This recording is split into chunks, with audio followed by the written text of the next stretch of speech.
Carlos Sainz is set to leave Ferrari at the end of the 2024 season, but it might not be the best choice that the Maranello team could have made regarding the driver's setup from 2025 onwards. But if you have Hamilton available, it's extremely hard to say no, even though the circumstances in which he's arriving at Ferrari are quite questionable, to say the least, with many experts raising awareness that the issue in the Maranello team is not the drivers but the engineering and tactic department itself. With this in mind, did Ferrari make the right choice? And can Hamilton cement himself as the best driver of all time if he wins a championship with the Maranello squad? It's safe to say that the 2024 season has been preoccupied with Carlos Sainz, and to win a race 16 days after having your appendix removed is definitely something that cannot be achieved by many drivers on the grid, even though it took Verstappen out of the race for this outcome to happen in the first place. Regardless, the driver we're talking about is without a seat for 2025. And even though the interest is massive, and there is absolutely no chance that Sainz will remain without a seat in the upcoming season, the question arises as to whether or not Ferrari made a mistake in replacing Sainz with Hamilton. When you put the entire scenario on paper, it's quite a no-brainer, because you're replacing a then two-time race winner with a 7-time world champion who's been at the pinnacle of competitiveness ever since he entered in the sport from 2007 onwards. Regardless, Hamilton had 2 poor seasons in Mercedes, currently enduring the 3rd one, and judging by the fact that he hasn't been listened to when it comes to how a car should look and behave, it's evident that his output will be extremely valued and accepted in Ferrari. Carlos Sainz is quite a smart and strategic driver, something he's proven over and over in the past couple of years by making his own decisions on circuits like Silverstone and Monaco in 2022. But obviously, even the smooth operator knew that the strategic side of Ferrari is not something they could be bragging about, and Hamilton might find it harder in this perspective because he's used to relying vastly on the advice and tactics that were provided to him by Bono and the recently departed chief in James Vowles.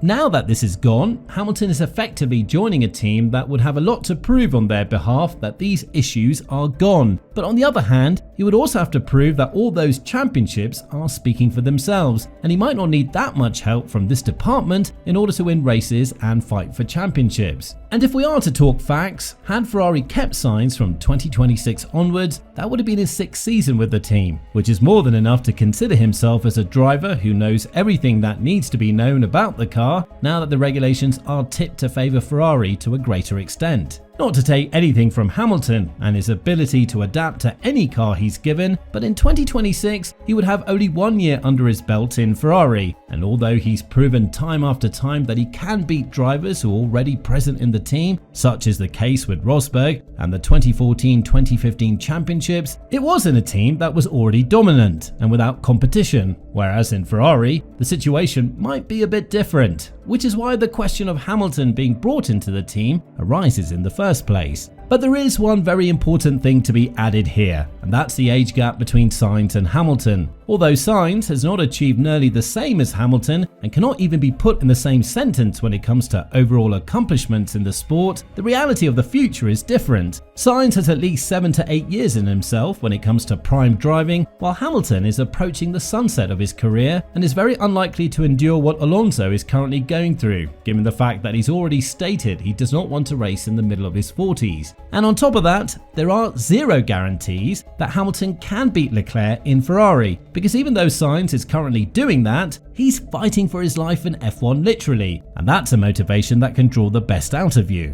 To add further to this scenario, there are reports that state that Hamilton's arrival in Ferrari has been based mostly on a financial basis, and the initial belief was that Hamilton will bag in around $100 million per year with the Maranello squad, which is nowhere near comparable to what Mercedes were offering him. On top of that, the future in Mercedes did seem a bit out of his control, because if we're to look back at the 2022 signing of Russell, it was made against Hamilton's wish, such as the design of the upcoming cars, and the move to Ferrari, based on these 2 very strong points, seemed more than reasonable from his side. Sainz, as we speak, is definitely keeping on Leclerc's toes, and if we are to look at their stats, we will see that while the Monegasque is keeping the lead compared to both of them, it's not that far away, and it's in a period in which Red Bull dominated the rules, so the competitiveness was more or less for places below P1, where the motivation can get questionable to say the least. From 2021 to 2023, Leclerc has 0.218 percentage point better average race pace and 0.155 percentage point better qualifying pace, and the head-to-head duels speak for themselves. Leclerc has finished 36 times ahead of Sainz, where the Spaniard managed to achieve this feature only 18 times. In qualifying, it was Leclerc who got the upper edge compared to Sainz, outperforming him 40 times, whereas the Spaniard started ahead of him only 17 times. But one very important stat that we must announce is that as teammates, both of them have the same number of wins with Ferrari, 3. And keep in mind that in 2024, Sainz will have outperformed Leclerc in the 2 races that we saw they raced in as teammates, and had it not been for the appendix removal, Sainz would have probably led the championship by now. But again, this sport is vastly about money, popularity, and interest, and this is an area in which Hamilton has zero to no competition in. Ferrari stock has risen for more than $10 billion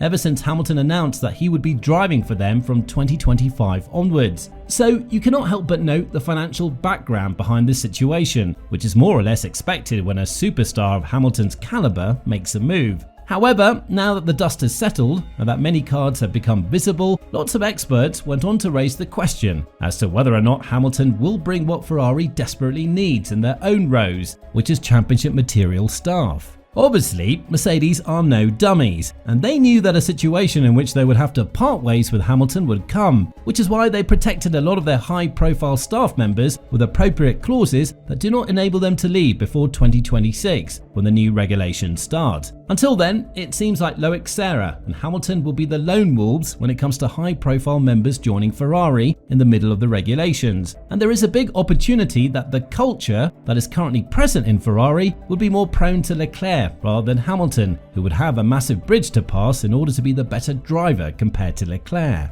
But regardless of that, the future of Hamilton is secured. He's very likely to retire with Ferrari, and we're yet to see whether or not this endeavour of his would be a success. On the other hand, we have Carlos Sainz, who not only does not know where he'll drive in 2025, but he's also facing tough choices when it comes to picking the right team for his talents. Obviously, Audi is very likely to be out of the picture, even though they were the primary candidate to sign the Spaniard due to their long-term project being the primary obstacle for Sainz. And with that in mind, the 2 candidates that Sainz will have in his closer circle are Red Bull and Mercedes. The seat in Red Bull, however, is not free as we speak, and if Sainz is keener on joining the Austrian team, then he would have to absolutely outperform Perez, who does seem to have the better car as we speak, in order to be considered as a legitimate contender from Red Bull's side. Mercedes might not be written in the stars to happen because Sainz is not looking for a 2-year commitment, which is the scheduled time before Antonelli arrives in the sport and takes over the second seat next to Russell. And that's why the Silver Arrows are looking forward to signing a driver of Alonso's caliber in order to help them bring a lot of experience and reputation to their camp. So with all this in mind, where do you think Sainz will end in 2025? And more importantly, do you think that Ferrari made the right decision to replace him with Lewis Hamilton? Let us know in the comments down below.